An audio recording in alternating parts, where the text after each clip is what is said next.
다윗의 이야기 7번째 시간입니다. 다윗과 그의 사람들이라는 제목으로 말씀드리겠습니다. 다윗은 약 10년간 사울의 추격을 피하여 도피 생활을 해야만 했습니다. 다윗의 도피 생활을 대략 3기로 구분할 수 있습니다. 1기는 노베스부터 시작하여 가드, 블레셋의 가드, 아둘람 굴, 모압, 헤레스풀로 이어집니다. 2기는 거일라, 십, 엔게디, 마온 갈멜 지역인데 유다 땅의 광야 생활을 다윗과 그의 일행들이 했습니다. 3기는 블레셋으로 망명했다가 유다 헤브론으로 복귀하는 기간입니다. 오늘 우리는 다윗의 도피 생활 가운데 제1기를 살펴보려고 합니다. 가드, 아둘람굴, 모압, 헤레스풀로 이동했는데 거기서 무슨 일이 있었는지 차례대로 살펴보겠습니다. 사울의 목자장 도액의 밀고를 예상한 다윗이 사울을 두려워하여 가드로 도피합니다. 가드는 블레셋의 5성읍 가운데 하나였습니다. 얼마 전에 다윗이 죽인 골리앗의 고향이기도 합니다. 다윗이 가드 왕 아기스에게로 갔다는 것은 아기스의 보호를 받으려고 했다는 뜻입니다. 망명하려고 한 것이죠. 적국의 장군이 귀순하여 아기스의 신하가 되겠다고 하면 아기스는 물론 그들의 신하도 크게 환영할 것이라고 다윗이 생각했던 것 같습니다. 그런데 다윗의 기대와 전혀 다르게 일이 진행됩니다. 아기스의 신하들이 다윗을 받아들여서는 안 된다고 아기스 왕에게 거세게 반대 의사를 표명합니다. 11절입니다. 아기스의 신하들이 아기스에게 말하되 이는 그 땅의 왕이 다윗이 아니니까 무리가 춤추며 이 사람의 일을 노래하여 이르되 사울이 죽인 자는 천천히요 다윗은 만만이로다 하지 아니하였나이까 한지라. 이런 뜻이 되겠습니다. 저 친구, 우리의 적국인 이스라엘의 왕 다윗이 아닙니까? 사울은 이름만 왕이지 실질적인 왕은 저 다윗입니다. 이스라엘이 우리와의 싸움에서 대승을 거두고 행진할 때 개선 행진을 벌일 때에 이스라엘 백성들이 다윗을 크게 칭송하며 노래했다는 것 우리가 들어서 알고 있지 않습니까? 라는 뜻입니다. 다윗은 졸지에 독 안에 갇힌 쥐꼴이 되었습니다. 심히 두려웠지만 재치를 발휘합니다. 미친 채 하지요. 대문짝을 긁으며 침을 수염에 흘렸습니다. 이것을 본 아기스는 저 미치광이를 쫓아내라고 명령합니다. 그래서 다윗이 죽음의 위기를 모면할 수 있었고 즉시 가드에서 도망쳐 나왔습니다. 다윗은 하나님께 기름 부음을 받아 이스라엘이 차기 왕으로 내정된 자였습니다. 블레셋과의 전쟁에서 골리앗을 쳐 죽임으로써 이스라엘에게 대승을 가져다 준 구국의 영웅이었습니다. 왕자 요나단과 막역한 친구가 되었고 공주 미갈과 결혼하여 사울 왕의 사위가 되었습니다. 백성들이 크게 칭송하는 장군이었습니다. 그렇게 승승장구하던 다윗이 지금은 자신의 안전을 위하여 적국에 들어갔다가 거기서 미치광이 흉내를 내면서 도망치고 있습니다. 다윗은 그때 자신이 깨달은 것을 시로 표현했는데 그 시가 시편 34편입니다. 시편 34편의 표제에 다윗이 아비멜렉 앞에서 미친 채 하다가 쫓겨나서 지은 시라고 붙여져 있습니다. 여기 아비멜렉은 블레셋 지역의 왕을 가리키는 보통 명사로서 나의 아버지는 왕이다라는 뜻입니다. 그 아비멜렉의 본명이 아기스입니다. 이 시편 34편은 세 연으로 구성되어 있습니다. 1년에서 다윗은 가드에서 죽을 뻔했을 때에 하나님께 기도함으로써 구원받았음을 증언합니다. 시편 34편 4절입니다. 내가 여호와께 간구하며 내게 응답하시고 내 모든 두려움에서 나를 건지셨도다. 6절 이 공고한 자가 부르짖음에 여호와께서 들으시고 그의 모든 환난에서 구원하셨도다. 둘째 예언에서는 다윗은 환난 중에 있는 성도들에게 자기처럼 하나님께 피함으로써 하나님의 선하심을 맛보라고 권면합니다. 시편 34편 8절 9절입니다. 너희는 여호와의 선하심을 맛보아 알지어다. 그에게 피하는 자는 복이 있도다. 너희 성도들아 여호와를 경외하라. 그를 경외하는 자에게는 부족함이 없도다. 셋째 예언에서 다윗은 가드에서의 경험을 통하여 누가 의인인지 깨달았다고 고백합니다. 34편 18절입니다. 여호와는 마음이 상한 자를 가까이 하시고 충심으로 통회하는 자를 구원하시는도다. 22절 여호와께서 그의 종들의 영혼을 속량하시나니 그에게 피하는 자는 다 벌을 받지 아니하리로다. 오늘 우리가 살펴보고 있는 사무엘상 본문에서는 가드에서 미친 짓을 하여 쫓겨날 때 다윗이 회개하고 기도했다는 기록은 없습니다.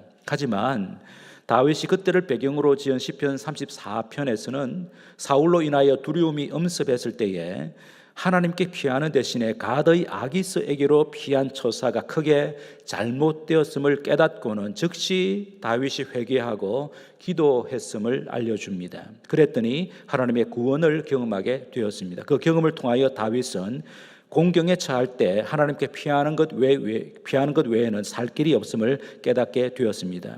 그러므로 가드에서의 경험이 다윗으로 하여금 하나님의 마음에 합한 왕이 되는 과정에 꼭 필요한 경험이었다고 할 수 있습니다. 다윗의 믿음 없음과 경솔한 처사에도 불구하고 하나님께서 다윗을 보호하심으로써 다윗의 믿음을 연단하신 것입니다. 이제 22장을 살펴보겠습니다. 다윗은 가드에서 도망쳐 나와 아둘람 굴로 피신합니다. 1절입니다. 아둘람은 피난처, 은신처라는 뜻입니다. 가드에서 남동쪽으로 약 14km 떨어진 성읍으로 유다 지파의 산지 구릉에 위치해 있었습니다. 그 당시에는 아둘람이 블레셋과 인접한 성읍이었기 때문에 사울의 추격으로부터 자신을 보호하기에 어느 정도 안전한 곳이라고 다윗은 생각했을 것입니다. 그 아둘람의 굴이 있었는데 그 굴에 자신의 몸을 숨겼습니다. 아둘람 굴은 사울의 군사들이 접근해 오는 것을 내려다볼 수 있는 망대와 같은 곳이고 비바람을 피할 수 있는 곳으로 천혜의 요새였다고 할 수 있습니다. 시편 142편을 보면 사울이 다윗의 추격을 피하여 굴에 숨어 있을 때 하나님께 올렸던 기도문이 실려 있습니다. 10년가량 사울을 피하여 도피 생활을 할 때 다윗은 여러 굴들을 전전하였기 때문에 아둘람 굴에서 이 기도를 드렸다고 단정할 수는 없지만 그래도 다윗이 아둘람 굴에서 이와 비슷한 기도를 올렸다고 보아도 무방할 것입니다. 시편 142편 6절 7절입니다. 나의 부르짖음을 들으소서. 나는 심히 비천하니이다.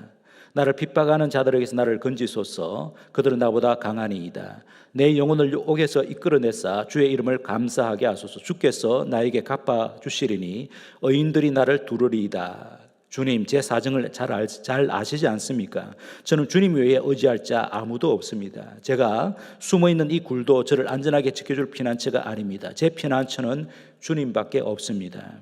주님께서 저를 외면하시면 저는 절망입니다. 하오니 제게 자비를 베풀어 주시옵소서. 핍박하는 자들에게서 저를 건져 주소서. 옥에서 저를 이끌어내 주시옵소서. 제게 하나님을 경외하는 의인들을 붙여 주시옵소서라고 부르짖는 기도를 올렸습니다. 하나님께서 다윗의 기도를 들으시고 의인들을 붙여 주셨습니다. 그들이 바로 아둘람 굴에서 응거하고 있는 다윗에게로 찾아온 사람들입니다. 먼저 아둘람 굴로 다윗의 가족들이 찾아왔죠. 1절 보겠습니다. 22장 1절입니다. 그러므로 다윗이 그곳을 떠나 아둘람 굴로 도망가며 그의 형제와 아버지의 온 집이 듣고 그리로 내려가서 그에게 이르렀다라고 말씀합니다. 다윗의 가족들이 살고 있는 베들레헴에서 아둘람까지의 거리는 약 15km입니다. 그런데 가족들이 다윗에게로 온 것은 이상할 것이 전혀 없습니다. 반역자로 몰린 다윗의 집안을 사울이 가만두지 않을 것이 분명한데 그들이 피할 만한 곳이 딱히 없었던 것 같습니다. 차라리 다윗에게로 피하는 것이 나을 것이라고 생각했던 것 같습니다. 기름 부음을 받은 다윗을 하나님께서 지키신다면 자기들도 다윗과 함께 있는 것이 안전할 것이라고 생각했을지도 모릅니다. 다윗의 가족들만 아니라 일단의 무리들도 다윗에게로 몰려들었습니다. 백성들의 칭송을 한 몸에 받았던 다윗이 사울 왕의 시기와 질투로 왕궁에서 쫓겨나 유락생활을 하고 있다는 소식을 듣고는 사울의 통치에 불만을 품은 자들이 다윗에게로 몰려들었습니다. 400여 명이나 되었다고 기록하죠. 이것은 범상치 않은 일입니다. 그들이 사울을 떠나 다윗 편에 선 것은 반역의 길에 선 것입니다. 그로써 아둘람의 공동체가 형성되었습니다. 그 공동체를 22장 6절에서는 다윗과 그와 함께 있는 사람들이라고 부릅니다. 23장 5절, 24절, 26절 그리고 24장 2절, 3절에서는 다윗과 그의 사람들이라고 부릅니다. 23장 13절에는 다윗과 그의 사람 600명 가량이라고 쓰고 있습니다. 400명에서 600명으로 불어났다는 뜻입니다. 다윗과 함께 한 사람들의 면모를 22장 2절에서 제법 자세하게 묘사하지요. 자, 22장 2절 우리 함께 읽도록 하겠습니다. 22장 2절입니다. 같이 읽겠습니다. 환난당한 모든 자와 빚진 모든 자와 마음이 온통한 자가 다 그에게로 모였고 그는 그들의 우두머리가 되었는데 그와 함께한 자가 400명 가량이었더라. 다윗에게 찾아온 자들 세 부류로 이 기자는 나누고 있습니다. 첫째 부류는 환난당한 자들입니다. 사울이 통치하던 때 이런 자들이 많았을 것으로 짐작할 수 있습니다. 사울의 통치가 하나님의 공의에서 크게 벗어났기 때문이죠. 그러므로 환난당한 모든 자란 사울에게서 정치적 박해를 받은 자들을 뜻한다고 볼 수 있습니다. 그들이 사울을 떠나 다윗 편에 섰습니다. 둘째 부류는 빚진 자들입니다. 사울의 불공정한 경제 정책으로 인하여 부익부 빈익빈 현상이 극심했다고 보입니다. 가난한 자들이 부자에게서 빌린 고리대금으로 살아야 했는데 그 빚을 갚지 못해 큰 고통 속에서 살아가는 자들이 다윗에게로 온 것입니다. 셋째 부류는 마음이 원통한 자입니다. 사울의 학정에 불만을 품은 자들을 뜻하는데 차라리 다윗과 함께 사는 것이 낫겠다고 생각하여 다윗을 찾은 것이지요. 이들은 삶에 지친 자들, 경제적으로 파산당한 자들, 마음에 불평과 불만이 가득한 자들, 사울왕의 실정과 기득권자들의 압제에 원한을 품은 자들이었습니다. 세상의 기준으로 보면 실패한 자들이었습니다. 하지만 이들은 다윗에게 희망을 걸었습니다.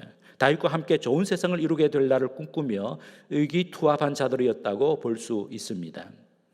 2절 하반절에서 다윗이 그들의 우두머리가 되었다고 하는데 다윗이 왕업을 수행하게 되었다는 뜻입니다. 그 왕업은 이스라엘을 하나님 섬기는 나라로 만드는 것이죠. 그러므로 다윗에게 모여든 400여 명의 사람들은 하나님께 기름 부음을 받은 다윗과 함께 이스라엘을 새롭게 세울 자들이었습니다. 그들은 하나님의 백성이었을 뿐만 아니라 다윗이 하나님께 받은 왕업을 수행하는데 함께 할 동지들인 셈입니다. 그로서 아둘람 굴에서 하나님의 백성 공동체, 하나님의 군대, 이스라엘을 새롭게 할 기초 공동체가 세워진 것입니다.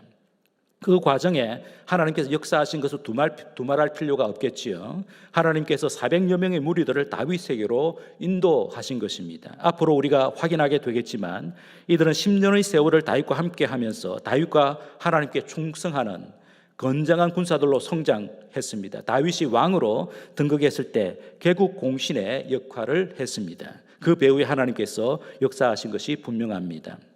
다윗과 그의 사람들이 아둘람 굴에서 오래 기거하지는 않았습니다. 다윗의 연로하신 부모가 아둘람 굴에서 지내는 것이 쉽지 않았을 것이기 때문입니다. 또한 그곳이 400여 명의 사람들이 함께 기거하기에는 적합하지 않았을 것입니다. 무엇보다도 음식을 구하기가 쉽지 않았을 것입니다. 그래서 다윗은 일행들을 인솔하여 모압으로 갑니다. 사해 동편에 위치한 모압까지는 꽤 먼 거리였습니다. 3절을 보면 다윗이 아둘람 굴에서 모압 미스베로 갔다고 하는데 미스베는 망대라는 뜻입니다. 고원지대에 초소가 있었던 것 같습니다. 거기서 다윗이 모압 왕을 만나 자신의 부모를 돌보아달라고 부탁합니다. 모압 왕은 가드의 아기스 왕과는 달리 다윗과 그의 사람들을 환대했습니다. 그렇게 환대한 이유를 두 가지 정도로 추측할 수 있겠습니다. 우선 모압 여인인 룻이 다윗의 정조모였으므로 다윗과 모압 족속은 어느 정도 혈연적인 연관성이 있다고 할 수 있겠습니다. 또 하나는 사울이 이스라엘을 통치하던 그때에 모압이 이스라엘과 적대 관계에 있었으므로 이스라엘의 큰 장군인 다윗과 좋은 관계를 유지하는 것은 모압 왕에게 나쁠 것이 전혀 없기 때문이라고 생각했을 것입니다. 그래서 모압 왕은 흔쾌히 다윗의 부모를 돌보겠다고 하지요. 다윗과 그의 사람들이 기거할 요새까지 성체까지 선처해 줍니다. 4절입니다. 여기 3절을 보면 다윗이 부모를 모압 왕에게 맡기며 했던 말이 기록되어 있죠. 하나님이 나를 위하여 어떻게 하실지를 내가 알기까지 내 부모가 당신들과 함께 있기를 청합니다. 이 말에서 다윗의 부모 공경의 모습과 하나님의 인도하심에 대한 확신을 엿보게 합니다. 다윗은 도피 생활 중에 연로하신 부모가 겪게 될 고통을 조금이라도 덜어드리고 싶었습니다. 그리고 지금까지 하나님께서 자신의 길을 인도하셨듯이 앞으로도 가장 좋은 길로 인도하실 것을 신뢰했습니다.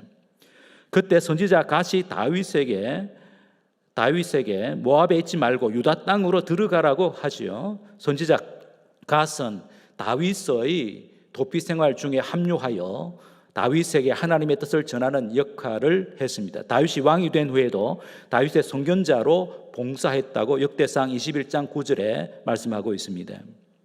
유다 땅으로 들어가라는 갓의 말에 순종하여 다윗은 일행을 데리고 헤렛 수풀로 이동합니다. 5절입니다. 헤렛과 수풀은 모두 삼림이라는 뜻입니다. 유다 지파의 숲이 우거진 삼림 지역에서 은거 생활을 했다는 뜻이 되겠습니다. 얼마 후에 제사장 아비아달이 합류합니다. 22장 20절에 기록되어 있습니다. 그로써 하나님께서 기름을 부어 세우신 다윗 왕과 선지자 갓과 제사장 아비아달이 400여 명의 식솔들을 이끄는 지도자가 되었습니다.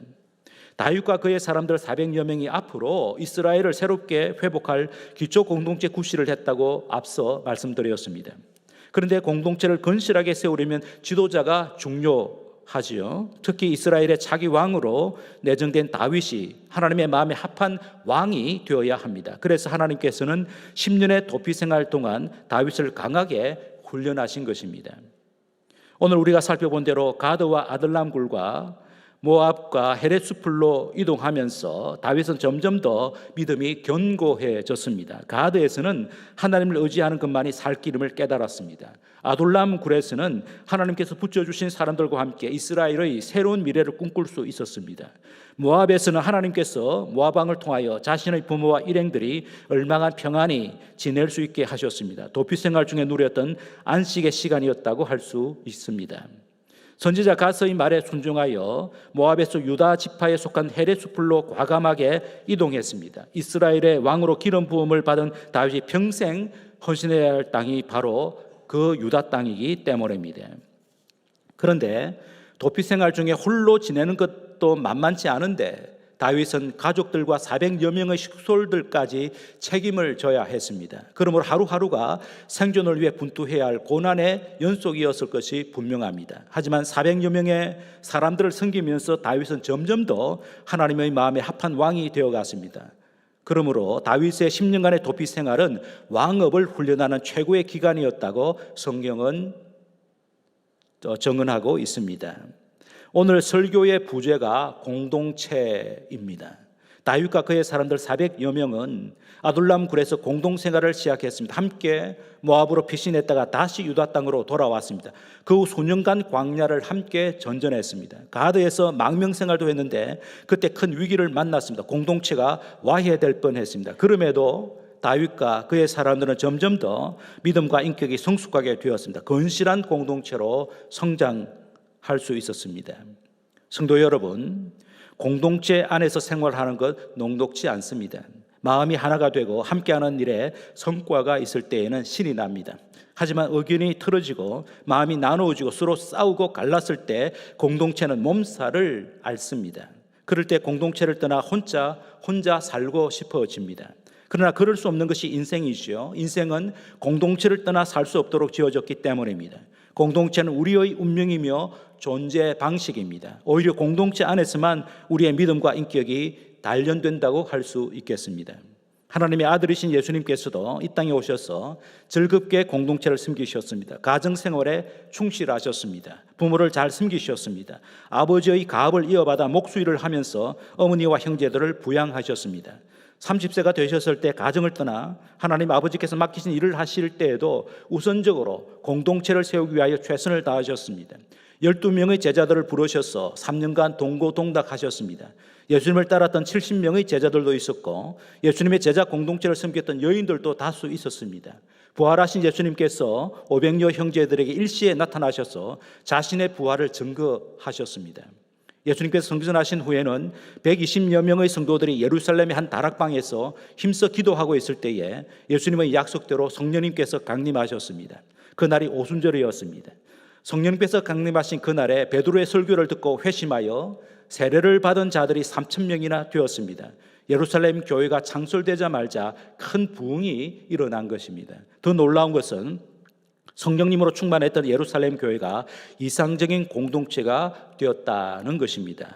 이런 이상적인 공동체의 모습을 사도행전 2장 42절에서 47절에 기록하고 있습니다. 앞에 자막을 보면서 우리 함께 읽도록 하겠습니다. 자막을 보면서 읽을 때에 우리 교회도 이런 교회가 되기를 바라는 그 마음으로 함께 읽도록 하겠습니다. 같이 읽도록 하겠습니다. 그들이 사도의 가르침을 받아 서로 교제하고 떡을 떼며 오로지 기도하기를 힘쓰니라. 사람마다 두려워하는데 사도들로 말미암아 기사와 표적이 많이 나타나니 믿는 사람이 다 함께 있어 모든 물건을 서로 통용하고 또 재산과 소유를 팔아 각 사람의 필요를 따라 나누어 주며 날마다 마음을 같이하여 성전에 모이기를 힘쓰고 집에서 떡을 떼며 기쁨과 순전한 마음으로 음식을 먹고 하나님을 찬미하며 또 온 백성에게 칭송을 받으니 주께서 구원받는 사람을 날마다 더하게 하시니라. 예수님께서 베드로의 신앙 고백 위에 내 교회를 세우시겠다고 제자들에게 약속하셨는데 그 교회, 주님 교회의 이상적인 모습이 현실로 드러났습니다. 그것이 바로 초대 예루살렘 교회입니다. 그 예루살렘 교회로부터 예수님의 제자 공동체가 전 세계로 확산되었습니다. 그 결과로 한박교회도 58년 전에 설립되어 오늘에 이르게 되었습니다. 그런데 교회의 역사에서 우리가 잊지 말아야 할 것이 있는데 그것은 전 세계에 확산된 교회가 예수님의 제자 공동체에서 비롯되었다는 것입니다.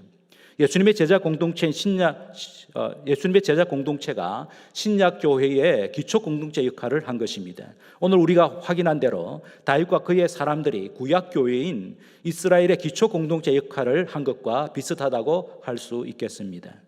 교회가 전 세계로 확산되기 위해서는 먼저 교회의 기초 공동체인 예수님의 제자 공동체가 든든히 세워져야 했습니다. 그래서 예수님께서는 3년 동안 심혈을 기울여 제자 공동체를 건실하게 세우셨습니다. 예수님의 제자 공동체는 다윗의 공동체보다 훨씬 더 이상적인 공동체였다고 할 수 있겠습니다. 다시 말해서 예수님의 제자 공동체는 새 시대 새 공동체의 모형이었으며 동시에 예수님께서 세우시기 원하셨던 신약교회의 기초 공동체요 원형 공동체였다고 할 수 있겠습니다. 예수님께서 제자들을 부르셨습니다. 제자들을 가르쳤습니다.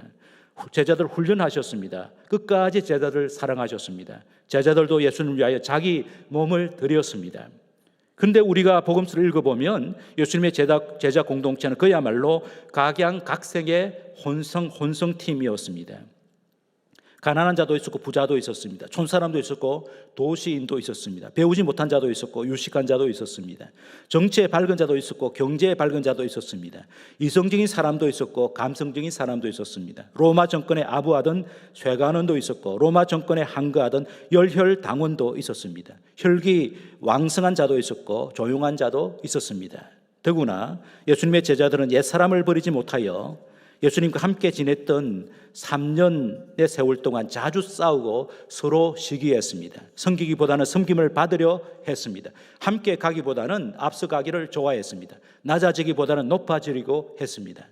이 같은 모습은 그 당시 파당과 당쟁으로 갈갈이 찢겨진 이스라엘의 모습을 보여주는 동시에 모든 시대, 모든 사회의 전형적인 모습이기도 합니다. 그런데 제자들이 예수님과 함께 공동생활을 하면서 그 모난 성격들이 깎였습니다. 점점 더 예수님의 성품을 닮아갔습니다. 결국 하나가 되었습니다. 기적이 일어난 것이죠. 그러므로 예수님께서 12제자단을 구성하신 것은 의도적이었다고 볼 수 있습니다. 인간적으로는 전혀 하나 될 수 없었던 자들이 믿음, 소망, 사랑 가운데 한 공동체로 얼마든지 변화될 수 있음을 보여주신 것이라고 할 수 있겠습니다. 우리들도 마찬가지입니다. 제각기 생각도 다르고 가치관도 다르고 혈통도 다르고 성격도 다르고 습관도 다릅니다. 그러나 예수 그리스도의 은혜가 닿으면 성령님의 강력한 역사가 임하면 그 어떤 차이도 극복이 됩니다. 이것이 예수님 안에서 성령님 안에서 우리가 실제적으로 경험하고 있는 교회 공동체의 모습입니다. 성도 여러분, 우리가 예수님을 구주와 주님으로 믿고 따르는 이상 우리는 이미 하나님의 한 가족입니다.